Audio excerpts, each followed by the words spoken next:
Olá, muito boa tarde para você que nos assiste. O Consulta ao Doutor já está no ar. Hoje a gente fala sobre cirurgias plásticas em áreas que têm lipedema. Também tem bate-papo sobre os mitos e verdades sobre as hemorroidas. E para terminar o programa de hoje, a gente vai falar de solidão. Será que existe uma epidemia de solidão hoje? Aproveita a oportunidade para tirar suas dúvidas através do nosso WhatsApp. O telefone é 11 3337 5886. Fácil de se conectar conosco através das redes sociais. Lá no Instagram, @TVHit, no Facebook é Hit TV Oficial e através do nosso site, o www.hittv.com.br, você acompanha toda a nossa programação ao vivo e fica por dentro de tudo que acontece por aqui. Eu também estou nas redes sociais, lá no Instagram, @DeniseLuc e no facebook.com/DeniseLuc. Começa o programa de hoje falando sobre cirurgia plástica nas áreas com lipedema. Nosso convidado é o médico cirurgião plástico, Dr. Presper Dayer. Doutor, obrigada por ter vindo. Sempre uma alegria te receber aqui. Queria agradecer o convite mais uma vez, né, Denise? É um prazer estar aqui, falar sobre o que eu amo falar, você já sabe, que é cirurgia plástica. E vamos para o próximo assunto aí. Fazendo um trabalho que ajuda as pessoas, que devolve a autoestima, Com certeza. A gente sabe, né? Que está muito além de falar de questões estéticas, né? A gente está falando de uma coisa Com certeza. muito mais importante, sem negligenciar esse cuidado, Sim. Que é o principal, né? Toda vez que a gente tem a oportunidade de conversar aqui, isso fica muito claro, que em primeiro lugar está a segurança do paciente, Sim, né? A certeza sempre. de que realmente aquela pessoa quer se submeter à cirurgia plástica, é o dia a dia do doutor, é o que ele faz aí com excelência, mas para paciente é a cirurgia da vida muitas vezes, né? Sim, com certeza, Denise. Cirurgia plástica, principalmente quando a gente vai falar de cirurgias reparadoras, muitas vezes, né? É a cirurgia da vida da paciente. É o que pode mudar ali, transformar a vida dela e com isso melhorar muito a autoestima e a própria qualidade de vida da paciente. Muito legal. Doutora, a gente sabe que você tem um trabalho bem bacana com o que se chama lipoemagrecimento e é aqui que eu quero começar a nossa entrevista, o nosso bate-papo de hoje. Existe uma preocupação de que tudo fique harmonioso no corpo dos pacientes, né? Então, a gente já teve a oportunidade de falar isso. Então, de repente, não convém você fazer só o abdômen ou fazer só uma região muito isolada quando você tem necessidade, queixa e demanda nas outras áreas. E é aqui que eu quero perguntar de lipedema. É necessário ter um diagnóstico de lipedema como doença? Ter esse registro ou, ao avaliar essa paciente, você enxergando que existe ali ou que existe mesmo, ou que muito provavelmente há um lipedema, isso é suficiente para determinar o que precisa ser feito para resolver a situação do paciente? Sim, essa é uma ótima pergunta, Denise. Vamos falar de duas coisas, então. O lipedema e quando a pessoa está com sobrepeso. Então, ela está acima do peso e tem acúmulo de gordura nas pernas, nas coxas, nas pernas, enfim, no joelho. Lipedema, o que é lipedema, pessoal? Vamos começar explicando isso, né, Denise? Lipedema é um acúmulo anormal de gordura que atrapalha a drenagem linfática, principalmente dos membros inferiores. E quando a gente fala membro inferior, é coxa, joelho, tornozelo, panturrilha. Então é tudo, tá, Denise? E isso se confunde também com as pacientes que estão acima do peso. Então, às vezes, elas não têm necessariamente lipedema, mas estão acima do peso, com um acúmulo de gordura muito grande aí no corpo todo e também nas pernas, nas coxas e se confundindo um diagnóstico com o outro. E lembrando que quem tem a obesidade, vamos dizer assim, começa a ganhar muito peso, ele tem uma piora do lipedema. Então, quem tem lipedema e também obesidade, ele cursa com uma piora do próprio lipedema. Mas não necessariamente você precisa ter obesidade para ter lipedema. Então, a pessoa pode ser magra, então quem está assistindo pode ter lipedema e ser magra. Eu operei uma paciente assim recentemente, bem magrinha e tinha lipedema, né? Porque o lipedema não é só acúmulo de gordura, tá, pessoal? É uma gordura inflamatória que causa inchaço, dores, então tem sintomas associados com aquilo. E aí também tem a pessoa que pode ser magra e ter esse lipedema. Agora, se você tem mais peso ali, está na faixa de obesidade e tem lipedema, você pode desenvolver um estágio de lipedema mais avançado por conta disso. Legal, então fica mais claro um diagnóstico quando a pessoa é magrinha e aí os Exatamente. membros inferiores é que são mais gordinhos por conta do lipedema. Sim, exatamente. Mas os sintomas podem vir, então mesmo se há uma confusão, não sabe se é só obesidade ou se tem o lipedema associado, Sim. porque tem sintoma, mesmo quando a pessoa não tem lipedema, Sim, mas a própria exatamente. obesidade pode oferecer alguns sintomas Sim, ali, né? Sim, exatamente, Denise, você está corretíssima. Porque quem tem a obesidade, ela tem também um acúmulo anormal, muitas vezes, em toda a região dos membros inferiores, que são todas essas áreas, coxa, joelho, panturrilha, tornozelo.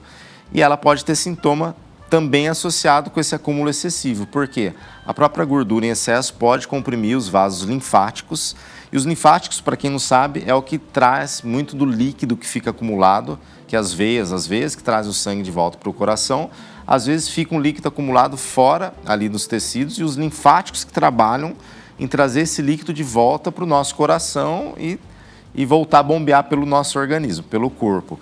E às vezes você tem um excesso de gordura, comprime esses, a gente fala que são capilares, então os vasos linfáticos são bem fininhos, igual fio de cabelo. E se você tiver um excesso muito grande de gordura, você comprime esses vasos e desenvolve também inchaço, pode ter dor associada, aquela sensação de peso, principalmente no final do dia. Aquele inchaço que você aperta e você vê que o dedo às vezes entra e faz um sinalzinho. Então isso também, a obesidade e o lipedema, elas caminham um pouco juntas. Não é necessário ter obesidade para ter lipedema, mas a obesidade e o lipedema caminham um tanto juntas ali. Tá.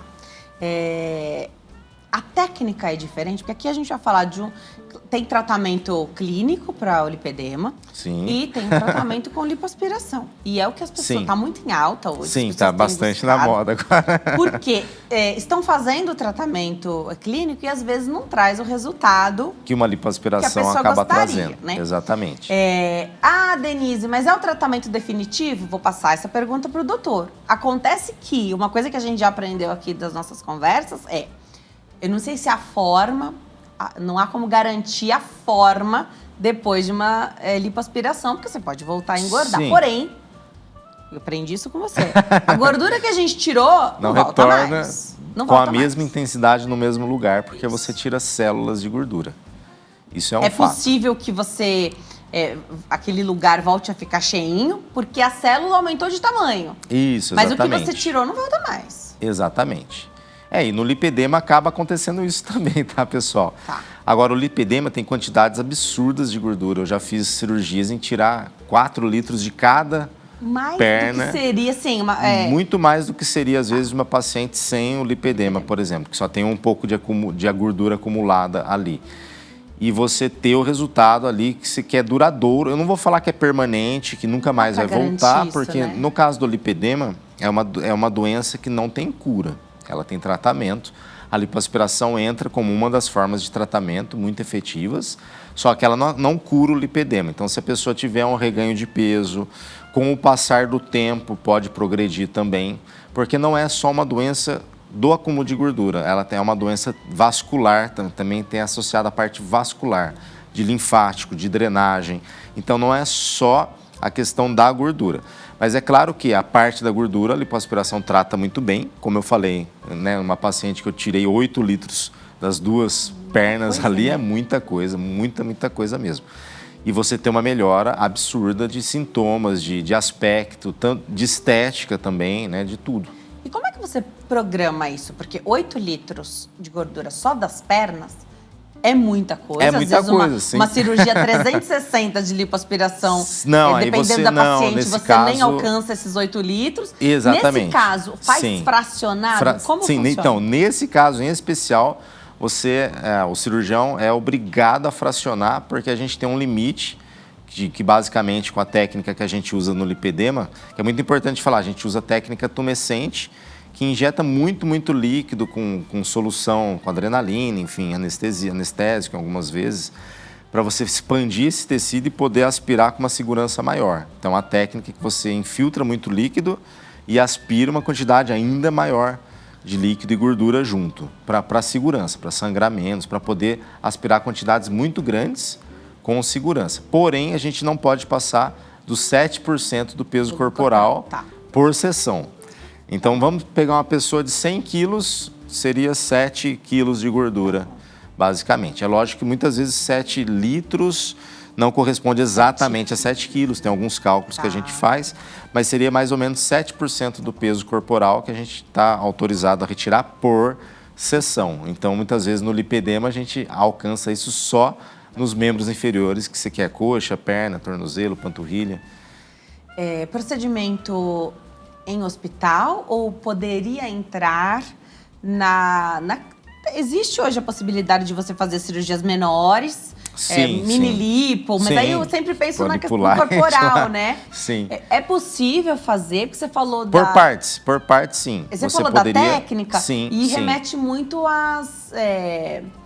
às anestesias locais, que existe esse movimento que é a aí lipo light, lipo fracionada, hidrolipo, todas essas vertentes que você acaba tirando aí em torno de 1 litro e pouquinho por sessão e você está autorizado a fazer sim. Mas aí então, tem que tirar menos. Você vai tirar menos, porque esse você faz com anestesia... no hospital. Exato. Se você tirar 8 litros, é hospital. Mesmo com anestesia geral ou anestesia que o teu teria que ter uma anestesia maior, Tá, e faz essa técnica, então, de injetar aí você faz o tumescente, bastante solução. É para proteger, né? Para proteger, exato. Para sangrar menos, na realidade. E tem outros mecanismos. A gente faz algumas medicações para sangrar menos. No pós-operatório, a gente sempre trabalha com anticoagulante para ela não ter trombose, embolia pulmonar. Porque as coxas, né, os membros inferiores, eu falo membro inferior, pessoal, diga-se coxa, joelho, panturrilha, tornozelo, é tudo.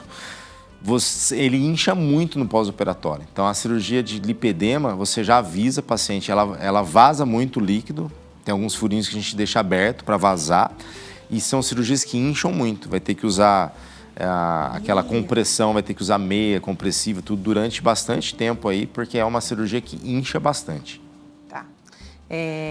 E a preocupação da paciente não pode ficar acamada, deitada, tem que andar. Não, tem que andar. Se possível, até no mesmo dia à noite já não tem já está caminhando bastante. De repouso, né? Não, repouso é relativo, né? Mas não ficar parado, não, de jeito nenhum. Tem que andar, dia seguinte está andando, no outro dia também. Caminhadas, eu sempre falo, caminhadas frequentes e curtas. Você falou de deixar ali uns pontinhos abertos para esse líquido vazar. Sim, alguns pontinhos a gente deixa aberto. Dreno não precisa. Eu tenho deixado mais os pontinhos abertos. Acredito que a maioria dos cirurgiões deixa alguns pontinhos abertos. É suficiente porque depois ela vai fazer drenagem com frequência e a pessoa que for fazer a drenagem, drena geralmente para esses pontos que estão abertos e vaza bastante. Não é só uma drenagem, é uma drenagem pós-operatória. Precisa da pessoa, profissional tá habilitada para fazer isso, né? Acostumada a fazer. Normalmente até essa pessoa tá na equipe também, sim, né? Geralmente a gente tem na equipe alguém que já tem experiência, exatamente. Que já tem essa experiência para entregar ali um melhor resultado. E nesse sentido, então, o pós-operatório, sendo ele muito importante, o que se espera disso? Porque existe Claro que quem tem sintoma de lipedema, quem tem o lipedema, quer que a perna não doa mais, que não sinta mais aquele peso. Com certeza. Mas se é uma lipoaspiração e a gente está falando de cirurgia plástica, também existe uma expectativa com relação à forma, né? Sim, na realidade vai ter uma melhora estética importante. É isso, fazendo com um profissional experiente, que saiba fazer a lipoaspiração bem das pernas aí, né? E você vai ter a melhora da função como um todo. Então, assim, você tem a melhora do tornozelo, afina o tornozelo. O lipedema, em muitas mulheres, ele vem um aspecto, a coxa se junta com o joelho, que se junta com a panturrilha e se junta com o tornozelo. E que por muito tempo a gente achou que isso era simplesmente uma característica familiar. A pessoa achava que era genético e tem até uma certa influência genética, sim, né? Então, a pessoa via aquela coxa, aquela perna tubular que vinha de cima e embaixo e falava, eu sou assim, vou morrer assim. Hoje em dia a gente consegue lapidar, então você consegue tirar bem o tornozelo, afina bem, tira a panturrilha, mas daí menos para fazer aquela proporção mais estética, mais bonita. Trata a coxa da mesma forma, de uma maneira que você mantenha o desenho muscular, e aí o desenho da coxa, do joelho, do tornozelo, e fique muito mais bonita no pós-operatório. Consegue fazer também. Coxa, trato interno de coxa também? Trata tudo. Quando a gente fala de lipedema, não é só o interno que você vai fazer na frente, atrás, o interno, de a parte coxa culote. Costuma ser flácido, costuma ter flacidez. Ah, sim. E aí? Perfeitamente. Então, lipedema, geralmente a gente usa 3 são 3 passos, vamos dizer assim, importantes no tratamento, na lipoaspiração do lipedema, tá, Denise? Primeiro a gente entra com a técnica tumescente, então essa infiltração de solução numa grande quantidade. Depois a gente passa o Vaser, que é falei o nome, técnica ultrassônica, lipoaspiração ultrassônica. Existem outros aparelhos, né?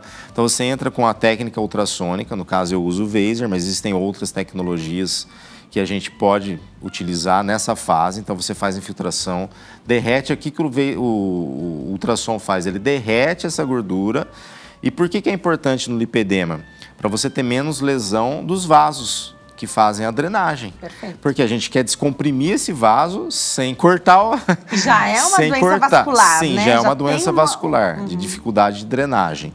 Então eu quero dificultar ao mínimo, melhorar a drenagem o máximo possível. Então usando o ultrassom, a gente derrete seletivamente a gordura, sem machucar os vasos linfáticos, né? E aí depois você entra com uma técnica de aspiração, pode ser vibrolipoaspiração, uma outra técnica para você aspirar essa gordura. E por último, para tratar aquela pele que está flácida, vem com uma nova tecnologia que é uma radiofrequência, que é o plasma, exato, que é o plasma, daí tem o Renu, vem outras máquinas, né? Que a gente entra para fazer uma aderência melhor dessa pele no pós-operatório. Então dá bastante trabalho, bastante tecnologia envolvida para ter resultado. Existe algum caso de indicação aí de como muita flacidez, mesmo com tanta tecnologia, né? Não sei se haveria necessidade, mas de tirar um pouco esse excesso de pele? Então, eu sei que é uma cicatriz ingrata, mas pode precisar? Gostei até desse ponto, que eu não estava considerando, estou falando das tecnologias, porém, há pacientes que têm um excesso tão grande de gordura que quando a gente remover aquilo, vai ter um excesso real de pele, que aí é muito comum, não só no interno de coxa, como eu já tive excessos aí na parte de trás também, na parte dos culotes, sabe aquela parte de fora da coxa também, excessos grandes que demandaram que a gente retirasse pele também.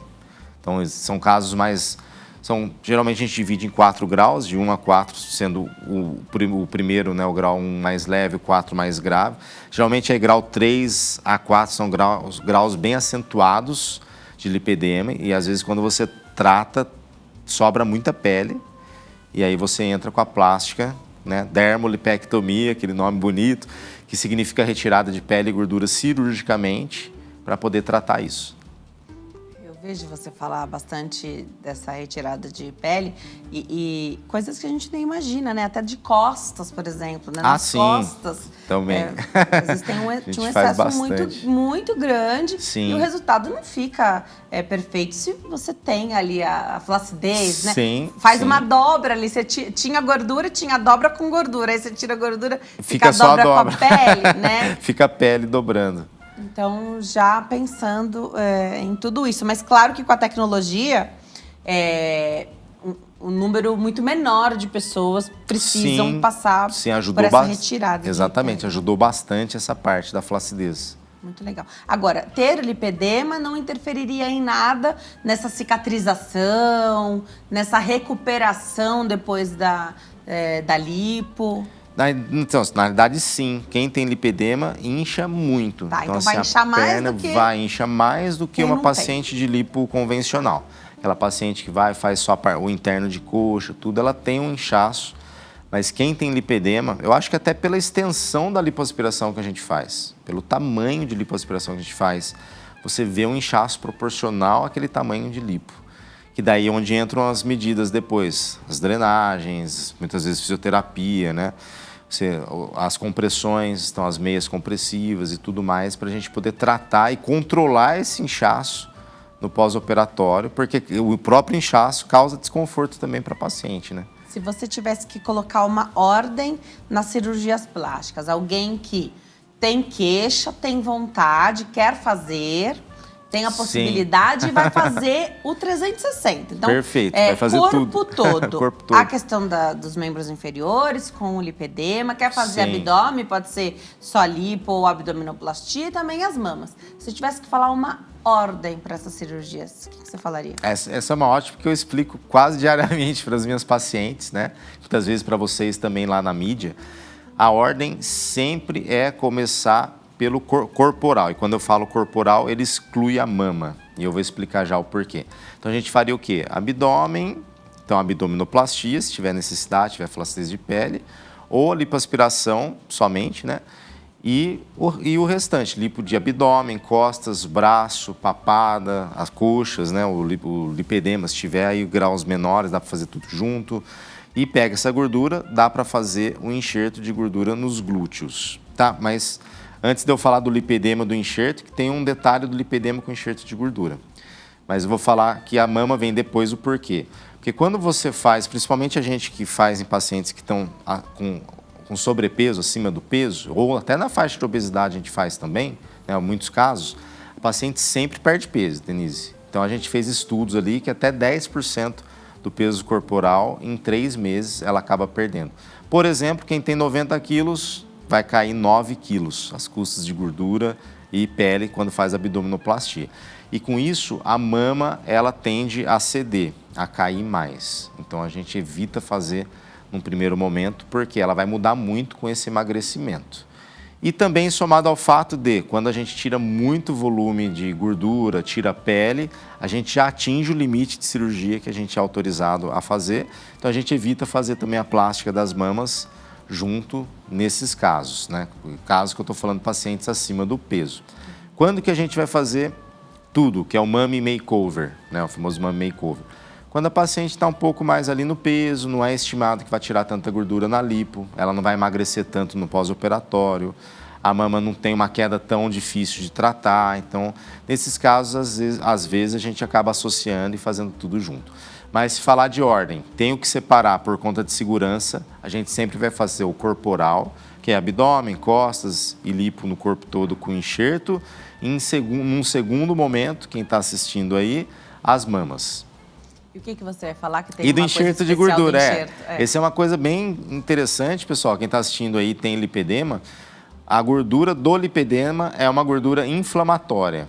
Então, se você vai fazer enxerto, tem alguma depressão, quer aumentar o glúteo, fazer uma remodelação glútea, você não pode usar essa gordura do lipedema, porque ela é uma gordura inflamatória. Ela tem mediadores inflamatórios, não, é uma gordura doente, vamos dizer assim. Então, é uma gordura que a gente deve descartar. Então, a gordura do lipedema, ela não deve ser utilizada para fazer um enxerto nos glúteos, por exemplo. Então, é um detalhe interessante aí que pouca gente fala.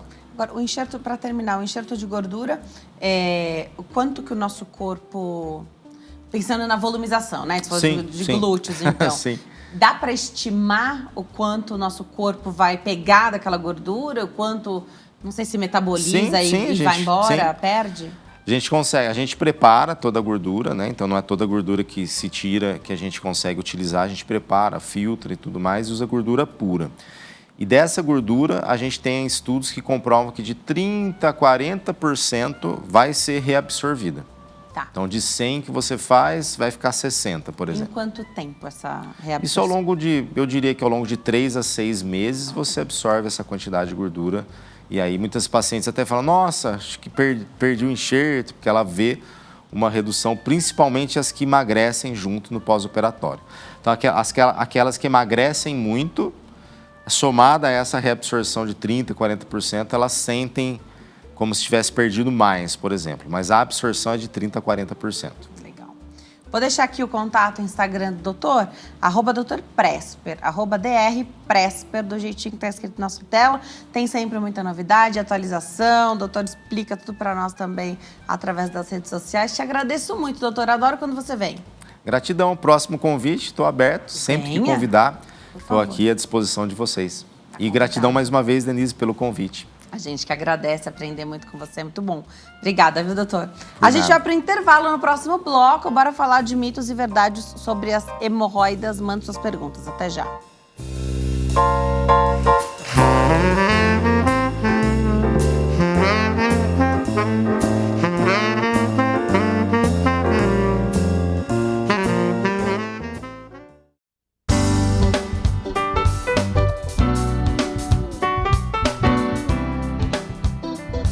Nós estamos de volta nesse bloco para falar dos mitos e verdades sobre as hemorroidas. Aproveita a oportunidade para tirar suas dúvidas através do nosso WhatsApp. O telefone é 11 3337 5886. Nesse bloco eu tenho o prazer de receber o Dr. Adnei Esteves. Ele é coloproctologista.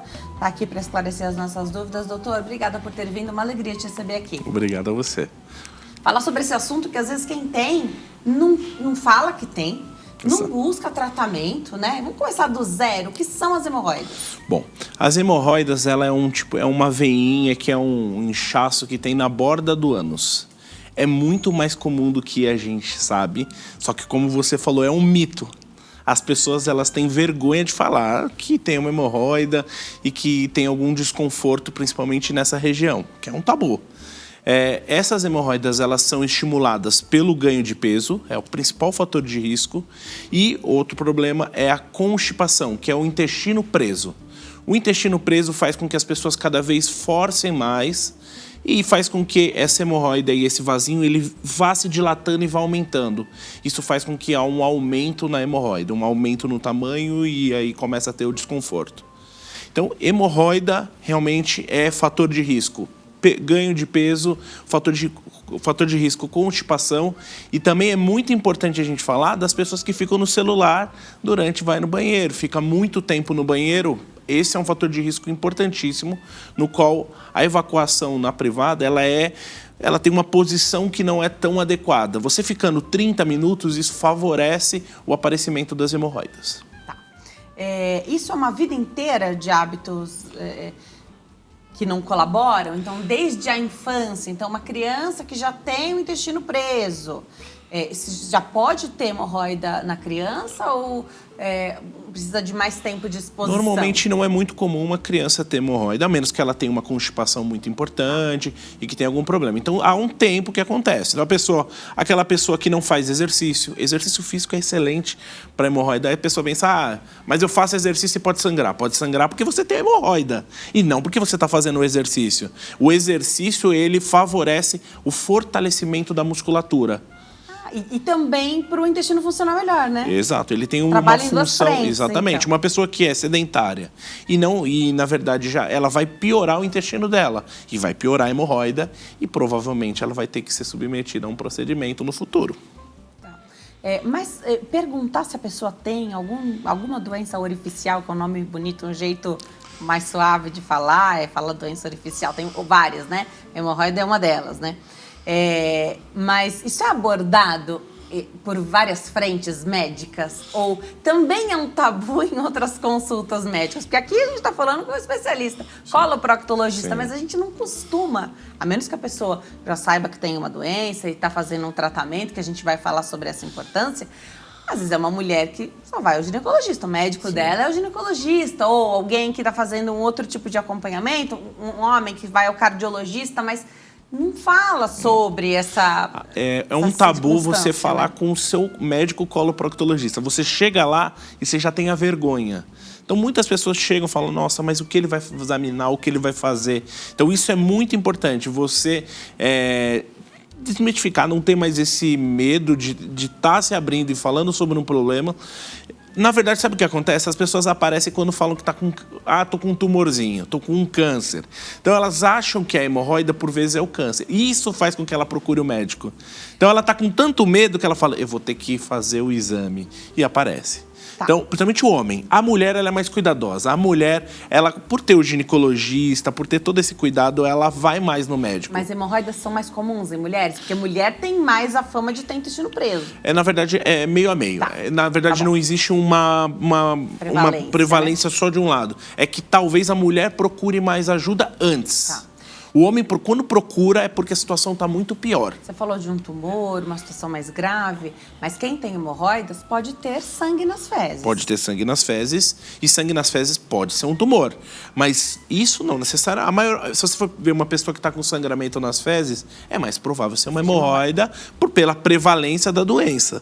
Mas isso alerta, fala, opa, digitou no Dr. Google e coloca sangramento nas fezes, é câncer. Pronto, vou morrer e procuro o médico. Tá. Isso faz com que eles procurem. Agora, toda hemorroida, ela oferece o sintoma, toda hemorroida sangra, ou você pode ter ali lesões, não vou saber usar o termo, mas vou usar um bem popular, adormecidas ali, que elas existem, mas não sangram sempre, então, estão mais tranquilas. Então as hemorroidas, elas são separadas principalmente em 2 tipos. As hemorroidas internas e as hemorroidas externas, tá?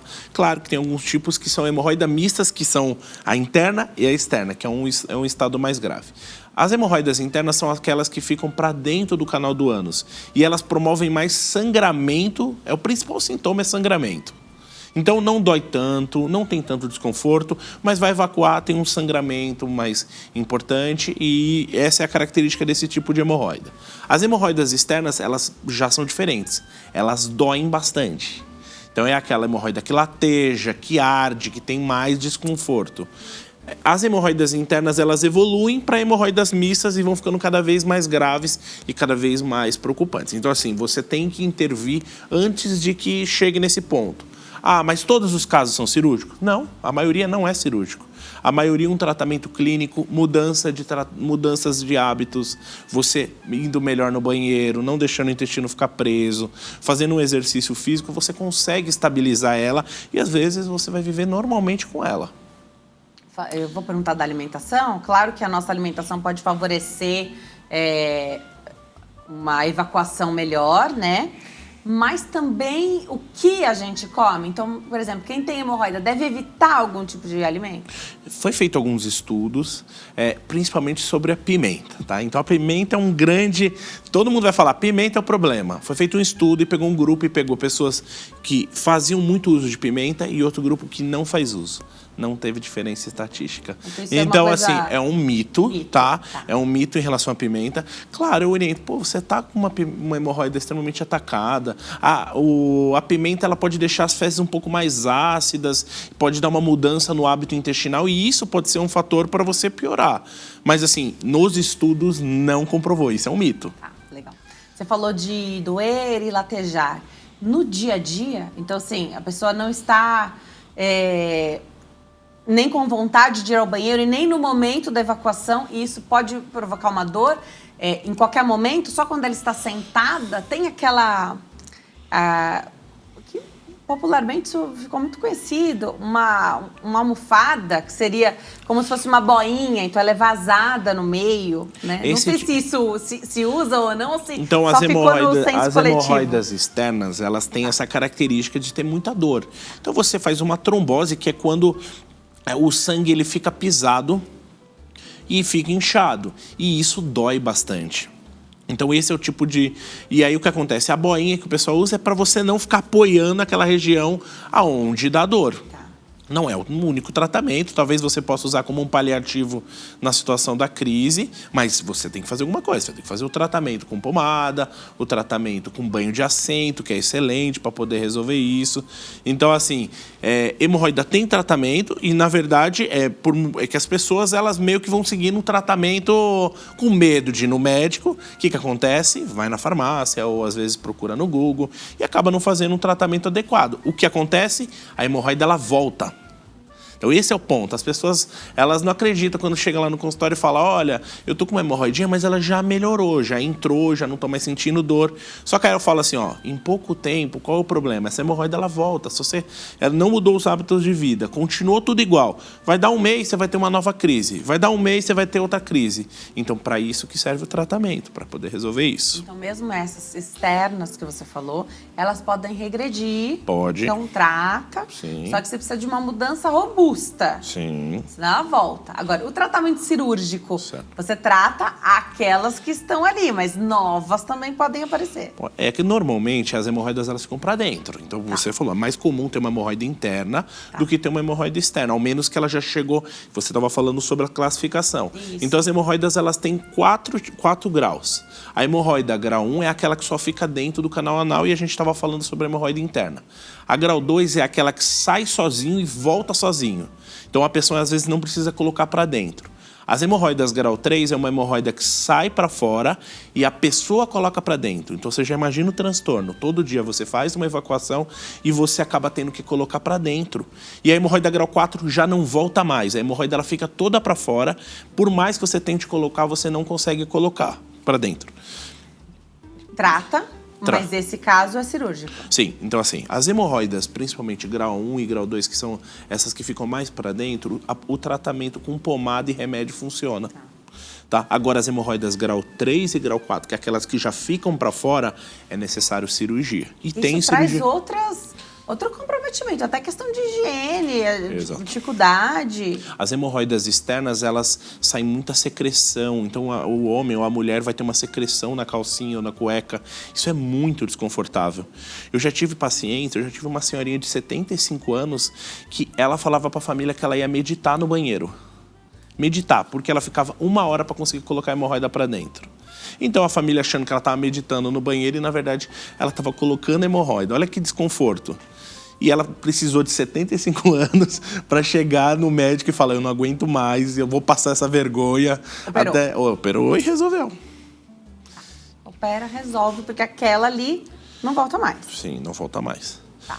E eu acho que assim, as pessoas também têm muito medo da cirurgia de hemorroida. Vamos falar então dessa cirurgia de hemorroida, doutor? Como é o preparo para isso? Então, claro, até para você chegar no médico com a queixa, talvez anos tenham sido necessários ali para que você, né, pudesse tirar esse peso das suas costas, né? Então, tira isso, fala, que vai tratar, vai resolver. Aí você diz que é cirúrgico. Pronto. Outro tempo necessário. Outro trauma. Conta pra gente como é esse caminho e essa conversa. Então, assim, normalmente a pessoa que chega para fazer um procedimento desse ela já passou por muito perrengue, ela já tá sentindo que tá na hora de operar. Normalmente é assim. Raramente vem um início, vem uma pessoa que tá com uma hemorroida muito inicial. Mas eu te falo uma coisa, quando a pessoa chega na fase inicial é a melhor coisa. Porque numa fase inicial, hoje a gente tem procedimento que não tem dor, tem procedimento sem corte. Eu tenho hoje um procedimento que chama ligadura elástica. Você amarra as hemorroidas internas antes dela crescer e ficar externa. No hospital, no hospital com sedação. Tá. Mas bem mais simples. Bem mais simples. Você vai embora no mesmo dia e você no dia seguinte consegue trabalhar. Porque ele tem um leve desconforto, mas você não tem uma dor, você não tem algo... Então, assim, mas chegou no início, chegou no começo. Então, esse paciente teve um bom desfecho. Mas hoje a gente também tem técnicas muito mais aprimoradas. Hoje a gente tem uma técnica chamada THD, que é uma desarterização. Você tira a vascularização da hemorroida. É um procedimento também sem corte. Você não chega a cortar o tecido. E cada vez que você não corta, é menos invasivo. Então a recuperação é muito melhor. Agora, existem situações em que é necessário uma cirurgia tradicional ou uma cirurgia em que já está numa fase muito avançada, um grau 4, mas hoje eu tenho o laser. O laser de CO2 faz com que a gente determine em 7 dias o paciente ele retorna às atividades. Isso é muito bom. No passado, eu acho que todo mundo já ouviu falar sobre a cirurgia de hemorroida e já teve medo. Eu acredito que hoje eu consigo fornecer um pós-operatório muito bom para o paciente, para que ele consiga seguir as atividades, volte às atividades o quanto antes e tenha menos dor. Eu acho que esse é o ponto do pós-operatório. E tudo isso sem comprometer a competência da continência fecal. Então, não mexe nada em esfíncter. Uma cirurgia de hemorroida, ela não mexe no esfíncter, tá? Então, essa é a característica. Você operando com um médico que saiba fazer isso, claro, ele vai soltar a hemorroida do esfíncter, do músculo. Você faz uma dissecção, que é onde você separa um tecido do outro. Não tem que cortar tecido, não tem que cortar músculo. Essa é a característica de uma cirurgia boa de hemorroida. Então, a continência sempre será mantida. Exames. O que você precisa? Tanto para fazer diagnóstico, só o físico-clínico, e pré-operatórios? O que você precisa? Pré-operatório a gente leva muito em conta a idade. Então, normalmente, para um paciente jovem, a gente pede um exame de sangue simples, é o suficiente. Uma pessoa mais idosa, a gente pede exames cardiológicos e exame de sangue. Agora, colonoscopia. Então, todo paciente que chega com hemorroida e tem mais que 40 anos, ele tem que fazer uma colonoscopia para descartar que possa ter algum pólipo, que ele possa ter algum tumor. Afinal, o paciente com hemorroida, ele tem sangramento. E dá para jurar que é da hemorroida? Eu lembro de um professor meu que falou que ele já aconteceu 40 anos, ele foi operar uma hemorroida, ele operou o paciente que tinha hemorroida e ele mostrou na colonoscopia 2 meses após a cirurgia que tinha um tumor. Quer Na verdade, então é padrão. A partir de 40 anos tem que fazer... Normalmente, 45 anos, tá? No caso de hemorroida, a gente puxa para 40 anos e a partir de 40 a gente já faz uma colonoscopia. Isso é o suficiente, não precisa de mais nenhum exame para poder fazer a cirurgia. Tendo hemorroidas, quem tem hemorroidas fica mais suscetível a ter outras doenças orificiais, fístulas, uma fissura, abscesso. Tá. Então, assim, a hemorroida ela é uma patologia dessas veias e quando você começa a ter muito problema em relação a ela, dor, você pode ter uma hipertonia do músculo. O que é hipertonia? O músculo ele fica apertado. Tá? Então, a partir do momento em que tem esse aperto no músculo, você favorece a ter fissuras, tá? Que é quando faz um cortinho no ânus, fístulas, se essa fissura complicar, ou uma comunicação, e pode sim ter abscessos. Então, é muito importante que a gente identifique se tem esse músculo mais apertado para fazer um tratamento já em conjunto com a cirurgia de hemorroida. E hoje o melhor tratamento é o Botox. Mesmo? Sim. A gente, como tem essa hipertonia do músculo, no passado a gente cortava um pedacinho do músculo. Tudo bem, na hora você não vai ter problema, você tem um músculo bem forte. Quando chegava a 75, 80 anos... E a gente está vivendo cada vez mais, cada né? vez mais começava a perder fezes. Tá. Hoje o Botox a gente sabe que aplicando no músculo, ele vai fazer o quê? Ele vai paralisar um pouco o músculo. E essa paralisia é o suficiente para que tenha um relaxamento do músculo.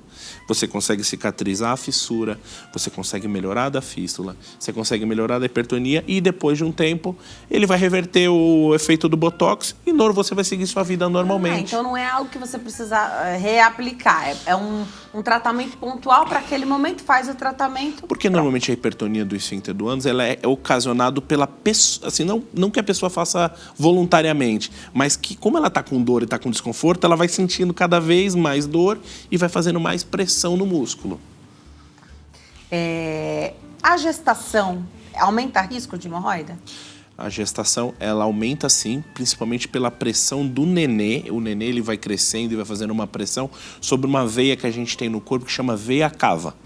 Com esse aumento de pressão, ele comprime a veia e faz com que todas as veias, perna e ânus, aumente, então favorece varizes e favorece hemorroidas. Mas normalmente, aquela pessoa que tem uma hemorroida muito grande na gravidez, quando nasce o neném depois de um tempo, costuma melhorar. Tá.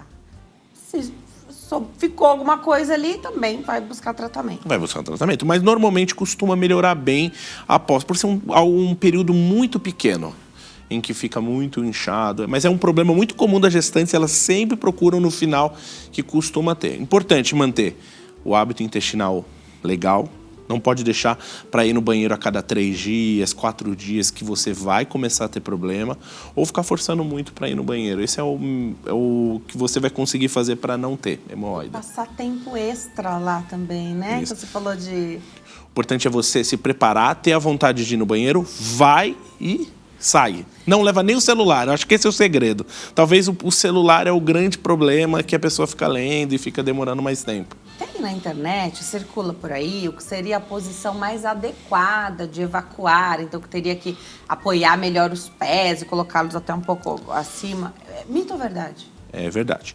Hoje, a melhor posição para evacuação seria de cócoras. Tá? Então é um hábito funcional e o intestino ele fica alinhado para poder fazer. Claro que é algo bem rústico e hoje o que a gente recomenda tem uns banquinhos que você compra até na internet e você coloca e você fica com a perna mais elevada, fazendo com que o reto ele fique numa posição melhor para evacuar. Ajuda bastante. A gente falou do tratamento de hemorroidas através de cirurgia e eu te perguntei de outras doenças orificiais também que podem acontecer. É sempre mais complicado quando você tem, além das hemorroidas, um abscesso, uma fístula, alguma outra demanda? A hemorroida a gente consegue resolver num procedimento único. As fístulas, elas já complicam. A fístula a gente tem O que é a fístula? Explica pra gente. A fístula é uma comunicação de dentro do intestino, principalmente o reto ou o ânus, com a borda do ânus, não passando pelo esfíncter. Então, o que acontece? Você vai entrar os gases ali, que normalmente as pessoas têm, e aí sai na pele. Então, isso faz com que comece a sair pus ou forme abscessos, tá? Então, o que acontece? Qual o problema? A fístula, você tem que fazer um corte nela para poder ir fazer uma nova cicatrização sem que seja um túnel, sabe? Eu falo pro paciente, a fístula é um túnel. Tem que fechar o túnel. Tem que fechar o túnel como se fosse de baixo para cima. Então você tem que cicatrizar totalmente. O problema é que a gente tem um esfíncter. Então você não pode cortar.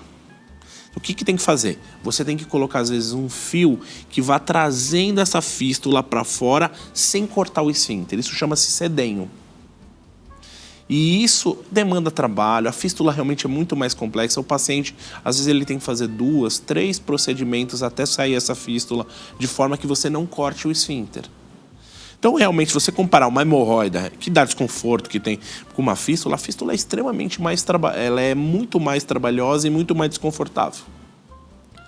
As fissuras... E o que poderia causar isso? A fístula, normalmente, ela é causada por um abscesso que tem dentro do intestino. É espontâneo, não foi força evacuar, nada disso? Não. Assim, pode ser um esforço, porque ele pode fazer uma fissura.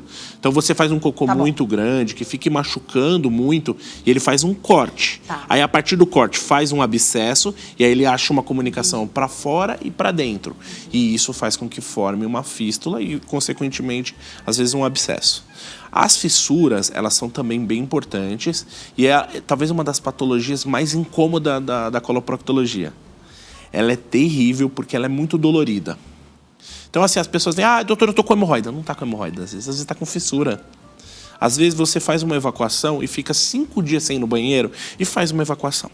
É realmente um cocô muito endurecido, que machuca muito a borda do ânus.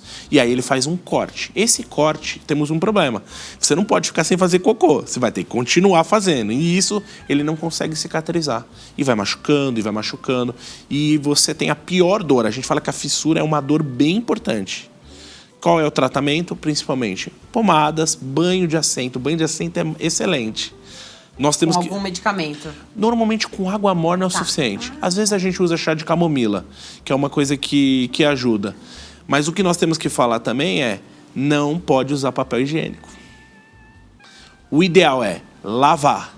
Lavar, eu sempre falo, mas doutor, eu tô na rua, não tenho o que fazer. Leva o lencinho umedecido. Eu acho que realmente nós precisamos mudar esse hábito.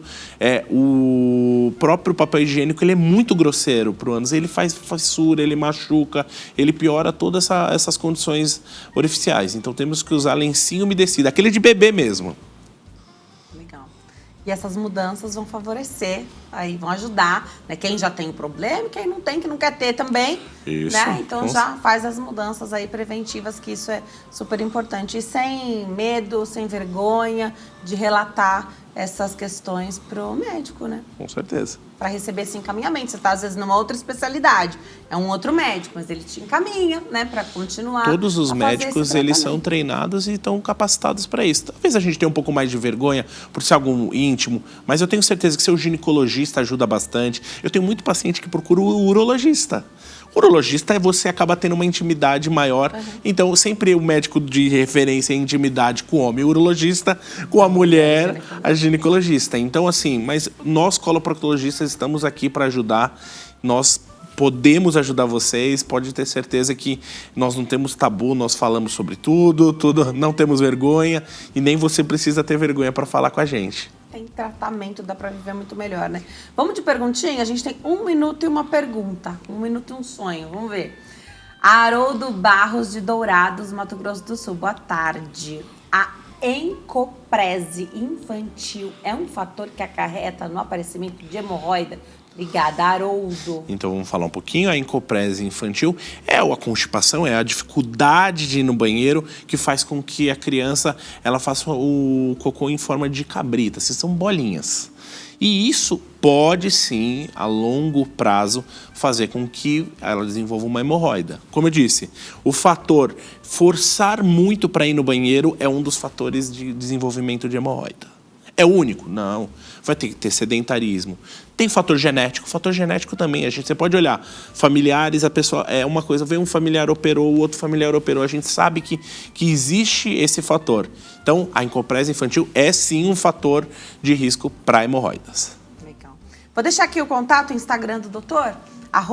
@Adnei Esteves. @Adnei esteve do jeitinho que está escrito na sua tela. Doutor, volte. Com Obrigada certeza. por esclarecer nossas dúvidas, viu? Volte sempre. Obrigado, Obrigada. viu? Obrigado.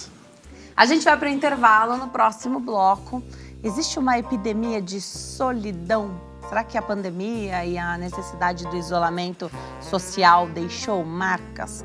No próximo bloco. Até já.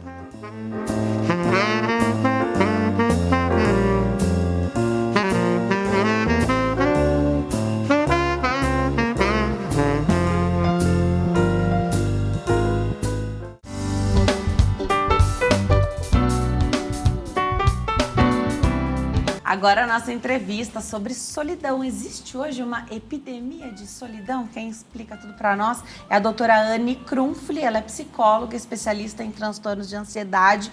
Doutora, seja bem-vinda. Obrigada por aceitar o nosso convite. Estou feliz de ter você aqui hoje. Muito obrigada, Denise, por ter me convidado. É um prazer estar aqui com esse tema tão importante, né?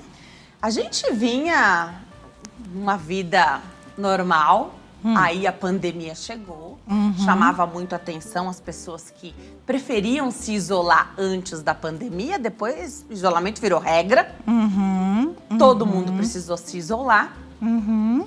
E a minha primeira pergunta é justamente essa. O isolamento social da pandemia, que tirou a gente de cena, tirou a gente do convívio familiar, gostoso, social, com amigos, deixa marcas ainda? Dá para dizer que aumentou o número de pessoas que não retornou à vida normal?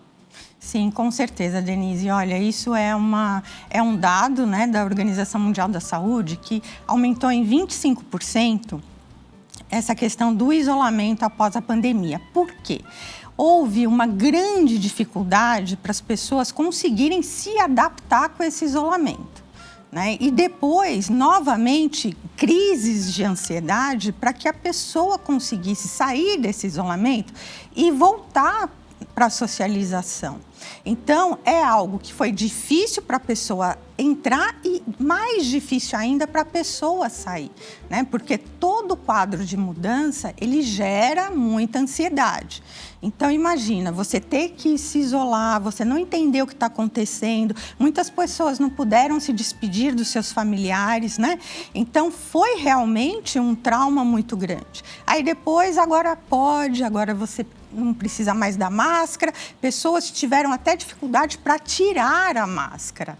Né? Então, é claro, existe a solidão, que ela é uma escolha em alguns momentos, mas existe essa solidão que vem já dessa imposição, dessas crises de ansiedade, desse início de depressão, né?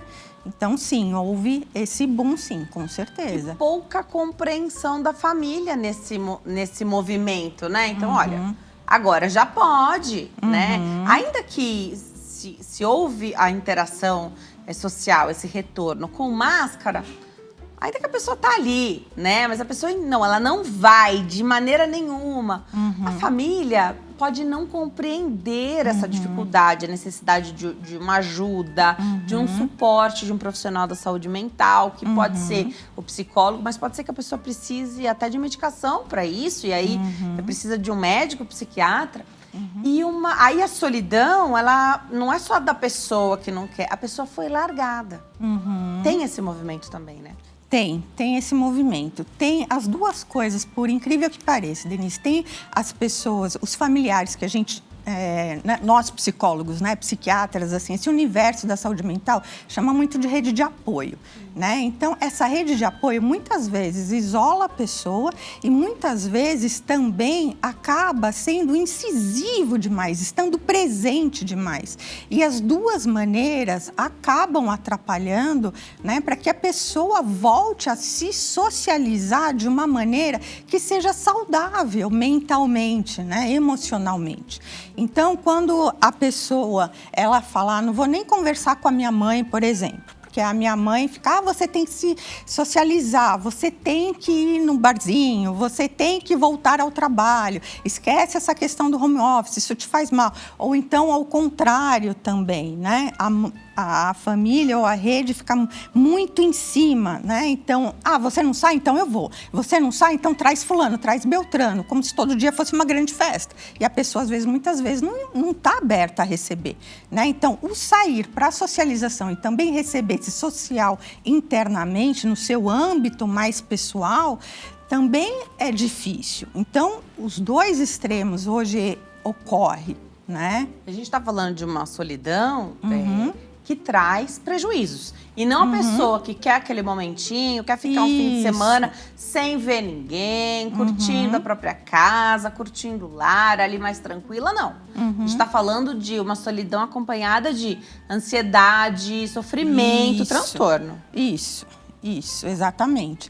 E uma curiosidade é que você falou, né, muito bem sobre a pandemia. Como a OMS trouxe, houve sim esse avanço, ou esse aumento, avanço não, né, mas aumento de 25% de isolamento, mesmo podendo. E o que ocorre muito com o boom das redes sociais e a tecnologia como um todo, é que há facilidade hoje desse isolamento. Então, muitas vezes, as pessoas acabam nem percebendo. Você precisa menos sair de casa. Você precisa... Para qualquer coisa. Isso. Mercado, farmácia, conversar com seus amigos. Dá para fazer tudo de casa. Exato, exato. E aí é uma facilidade que atrapalha, vai atrapalhar sem que a pessoa perceba a vida dela. Isso. Atrapalha muitas vezes, porque a pessoa tem uma comodidade ali, né? Então, como que ela vai perceber que ela está entrando num processo patológico ou psicopatológico, né? Se aquilo está sendo, de uma certa forma, uma facilidade, né, para ela. Então, por exemplo, quando ela se vê sozinha, sem um relacionamento, né? Quando, de repente, vê todo mundo viajando e ela não. Ou quando tem, por exemplo, né, essa socialização, coisas normais do dia a dia, um happy hour, alguma coisa assim, ela pensa em ligar para alguém, tentar e se ver de uma certa forma isolada, né? Então, aí começa a vir pequenas questões e pequenos pensamentos. Será que isso está coerente? Não está? O que está acontecendo comigo? Aí a pessoa começa a se perceber. E muitas vezes, né, assim, acaba tendo realmente uma patologia muito, de repente, assim, um tapa na cara. Por quê? A pessoa não sai. Ela resolve sair, ela não consegue pegar o carro. Aí tem a questão do pânico, que também acaba vindo com essa questão da ansiedade, né? Não precisa ser um transtorno, mas uma crise, né? A pessoa pontualmente se vê naquele momento e ela não consegue realmente. É aí que entra a questão da autoconsciência, né? Da patologia, da necessidade da procura de ajuda. Então, é muito tênue, né, essa percepção de estou normal versus estou me isolando e isso está me trazendo um transtorno. A própria pessoa é capaz de perceber isso, ou fica muito difícil para que ela perceba, ela vai ser observada, então, de repente, pensar que a pessoa que mora sozinha fica mais difícil do outro observar esse movimento, né? Às vezes ela só vai dizer que não foi ao evento e não vai contar que ela foi até o carro, que não conseguiu sair da garagem, né? Mas é muito mais fácil ela ser observada e a família iniciar uma conversa sobre o comprometimento da saúde mental dessa pessoa, ou a própria pessoa consegue ter esse insight? Eu acho que tem os dois, viu, Denise? Eu acho que realmente dá para você conseguir caminhar pelos dois caminhos. Então, por exemplo, às vezes a pessoa, ela não tem a consciência, ela vai pegar o carro, ela não consegue, ela leva um susto, fala, opa, peraí, isso não é normal, isso não faz parte do meu dia a dia. Então, a autoobservação, a autopercepção também é muito importante, né? Então, os hábitos que eu tinha, que hoje eu não estou conseguindo ter, o que está acontecendo? E também ocorre da observação familiar, da observação dessa rede social, dos amigos. Poxa, você não está saindo mais com a gente como você saía, você está recusando convites, você não está mais atendendo o telefone, ou no caso, respondendo mensagens, etc. Então, é você ficar muito alerta, né? Aqui eu imaginei mais uma família sem crianças ou alguém morando sozinho, mas eu quero trazer agora para um ambiente familiar completo, onde uma pessoa vai apresentar essa maior dificuldade e promover mais ali dentro de casa o isolamento social. E a gente sabe que, por exemplo, uma criança ou nascida na pandemia ou que era pequena quando a pandemia começou, sofreu muito. Foi impactada em várias frentes, né? E foi necessário o empenho da família para que as crianças pudessem retomar a vida normal ou conhecer o que é uma vida normal, né? Sim. E o ambiente é muito importante, né? Então, uma casa mais ativa, onde sai mais, isso a criança acaba também criando não só essa memória, mas também esse hábito, né? Sim. Todo dia não desce pra quadra ou vai pra rua brincar com os amigos, tá na casa de alguém. Mais movimento em casa. Minha preocupação agora com essa pergunta é uma família que tem crianças. Essa família gostou, o adulto gostou do isolamento social, assim. E não conseguiu sair depois. Tá incomodando, tá impactando. Não é a solitude, não é o desejo de ficar sozinha, mas não tá conseguindo levar uma vida normal para essa criança. É uma criança que não vai na festinha do amigo, porque a mãe não vai levar.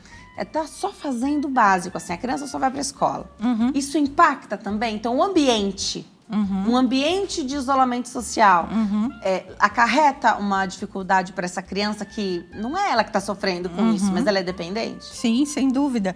Então, nesse caso, é muito importante que essa pessoa, essa mãe, esse pai, enfim, né, o responsável, busque uma ajuda profissional. Para quê? Para ela começar de novo a desenvolver estratégias assertivas de socialização. Porque, como você bem trouxe, há uma dependência da criança, ela ainda não tem essa independência de ir e vir, ela é dependente. E isso acarreta com certeza, né? Sem dúvida alguma. Por exemplo, a estratégia de socialização, a criança ela não vai aprender com falar, ela vai aprender em loco, ali. Modelo, né? Com exemplo, com modelo, com a troca com outras crianças, né? Eu brinco muito, porque eu atendo muito adolescente que passou justamente por essa questão, né? Do isolamento social e hoje a dificuldade que tem para voltar. Porque existe uma fase, a gente passou quase 3 anos, né? De pandemia aí, então, dos 15 aos 18, né? Então, aquela questão da socialização. Então, eu falo muito, você, por exemplo, pode ler sobre andar de bicicleta, você pode ler sobre nadar, mas você só vai andar de bicicleta na hora que você subir numa bicicleta e cair, levantar e ir de novo, nadar, a mesma coisa. Então, ter os skills, né? Ter as ferramentas sociais ou de socialização, você só vai ter na assertividade do fazer, do dia a dia, em loco, né? Se colocando ali naquela experiência. Então, voltando um pouquinho à sua pergunta, é um apelo até que eu faço aos pais responsáveis, né? Procure ajuda, porque isso vai ser refletido, né? A criança que está ali com você nesse ambiente familiar. E a pandemia foi um momento, né? Pensar na pandemia como um evento que modificou aí a sociedade, né? Nesse sentido. Que a gente, eu até falei sobre isso num determinado momento. A gente estava perdendo a habilidade de conversar com as pessoas. Porque você encontrava alguém no elevador. Então, primeiro, teve uma época que eu nem compartilhava o elevador, né? Então, eu esperava um vazio para poder andar, poder estar nele. Depois que já a situação estava um pouco mais tranquila, mas estava todo mundo de máscara, era melhor não conversar. Porque é melhor todo mundo boquinha fechada, não, né, proliferando os aerossóis ali, né, pensando aí na pandemia. E aí eu falei, meu Deus, a gente vai perder a habilidade dessa conversa, que é só uma conversa de uns segundos, uma conversa de elevador, uma conversa boba. E como é que você ensina uma criança que essa conversa existe? Oi, tudo bem? Tá indo pra escola? O que teve de bom hoje, né? Conversa que dura segundinhos e que é tão importante, né? Sim. A gente tem que saber puxar essa conversa, puxar esse papo, né? Ter esse repertório. Sim. Que na pandemia a gente nem usou isso. Só que a gente já sabia, né? Adulto já sabia. Depois você recupera a habilidade. Como é que você ensina uma criança sem modelar pra ela, né? Exato. Então, uma situação realmente muito difícil. Buscar essa ajuda, você falou. Hoje tem a ferramenta da terapia online. Como é que você avalia a terapia online para esses casos? Onde a pessoa não consegue sair de casa, mas sair seria um exercício também, né? A gente pode ir por fases. Num primeiro momento, faz online. Ter o compromisso, chegar, sair, ver outras pessoas, aquele vento no rosto, isso também é vida, né? Sem dúvida. A questão, Denise, da terapia online, ela é importante porque ela prepara. Legal. Né? Prepara a pessoa para. Então, tem que ter esse processo, porque senão a pessoa também espana. Né? Tem aquela coisa, você não pode forçar a barra, sendo bem simplista, senão ela não vai. Né? Então, veja, tem que ser um conforto desconfortável que eu falo, né? Não pode ser aquele desconforto extremo e ela também não pode ficar super confortável. Eu tenho que, eu digo profissional, né? Tem que ir lá cutucando devagarzinho para a pessoa dar mais um passo, aí ela se adaptou, se habituou, aquilo deixa de ser desconfortável, aí vai mais um. Então, veja, se tem dificuldade de começar um processo psicoterapêutico, começa por aí. Então, vamos, né, começar, nesse caso, pelo online. Sentiu-se confortável? Vamos tentar, então, presencial? Depois a gente começa a intercalar, vamos fazer uma semana presencial, outra online. É tudo uma construção, né, do hábito.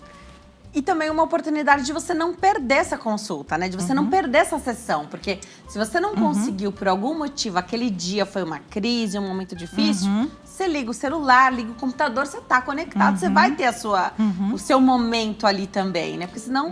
E que acontece muito em quem trata ansiedade, depressão, não foi. Porque N motivos e desculpas pra pessoa não ir, você acaba atrasando, comprometendo o tratamento da pessoa, né? Com certeza. E uma coisa, Denise, que acontece muito é a pessoa, ela se culpabiliza demais, porque ela quer, né? Mas ela não consegue muitas vezes. Então, ela fica naquela culpabilização extrema. O que tem de errado comigo? Eu sou uma pessoa completamente, né, fracassada. E aqueles pensamentos, né, completamente depreciativos vêm de uma forma muito invasiva. Então, ter um profissional, ter alguém que te estenda a mão e fala, olha, vamos junto, no seu limite, mas o importante é estar em movimento, é construir. Isso também traz uma sensação de relaxamento para a pessoa, de não estou sendo julgada, né? Isso também acho fundamental. Bem comum ter essa questão da solidão e a dificuldade da interação social junto com ansiedade e outros transtornos que podem estar associados, né? Sim, sim. Bem comum. Bem comum. Já vai tratar tudo. Sim. Sim, é essa a intenção, porque a gente que separa, né, os nomes para conseguir entender melhor, para ficar o verbal mais, né, assimilado. Mas é o tratamento da Anne ou o tratamento da Denise, independente do que está ali dentro, né? Isso, exato. Legal, legal. Daria para dizer um tempo, porque... Se a gente está falando de uma pessoa que observou uma situação, ela quer a mudança, ainda que ela não tenha um transtorno de ansiedade generalizado, a gente costuma querer para ontem o que a gente decidiu agora fazer, né? Como é isso? Em quanto tempo a gente já começa a colher o que a gente vai plantar nas sessões? Olha, Denise, colocar uma data é muito complicado, Difícil, né? é dificílimo. Mas o que eu acho fundamental é a pessoa começar a validar os pequenos progressos. Porque, caso contrário, isso é um limitador. Né? Então, assim, veja, eu dei um pequeno passo. Ótimo, reforça. Aí ela consegue se automotivar. Porque se ela fica no outro extremo, isso só vai funcionar ou se está... Pode falar. Quando tiver o grande, né? Isso, exato. Só fica assim, não. Isso. Só quando eu conseguir sair da garagem com o carro. Isso. Não, mas já desceu, já saiu um Isso. pouquinho. Esses pequenos que é difícil de identificar quando você está numa situação, né? Exatamente. É difícil identificar, mas é fundamental. Porque se você não descer, você não vai pegar o carro. Então, isso tem que ser muito claro para a pessoa. Ela tem que aprender a validar e valorizar cada passo. Caso contrário, ela nunca vai chegar no objetivo final. Não número de sessões, mas com que frequência você quer ver teu paciente? Isso depende muito, né, da questão psicopatológica. Então, geralmente, quando a pessoa está em crise, eu atendo 2 vezes na semana. Quando a pessoa vai melhorando, aí é 1 vez na semana. Aí depois a gente vai se passando de 15 em 15, aí mês a mês, até a pessoa conseguir ficar completamente com as ferramentas, né? Não só ter as ferramentas, mas saber usar as ferramentas. Porque às vezes as informações, elas vêm, né? Mas a pessoa fica perdida. Ela fala, eu sei que eu tenho que mudar, eu sei o que eu tenho que fazer, mas por onde eu começo? Então, esse direcionamento, ter um profissional acompanhando é muito importante, é fundamental. Muito legal você falar sobre isso, porque muita gente pensa que não tem a alta do psicólogo. Então tem sim. Claro que tem, sim, sem dúvida. Legal. Você pode buscar depois para cuidar de outras demandas. Sim. Mas aquela que você apresentou inicialmente, então já conseguiu dar os passos ali, usar, não só aprender, mas saber usar as ferramentas. Exato. Adorei que você falou isso. Eu vou deixar o Instagram aqui da doutora, @psi.ane.krumfli, do jeitinho que está escrito na sua tela.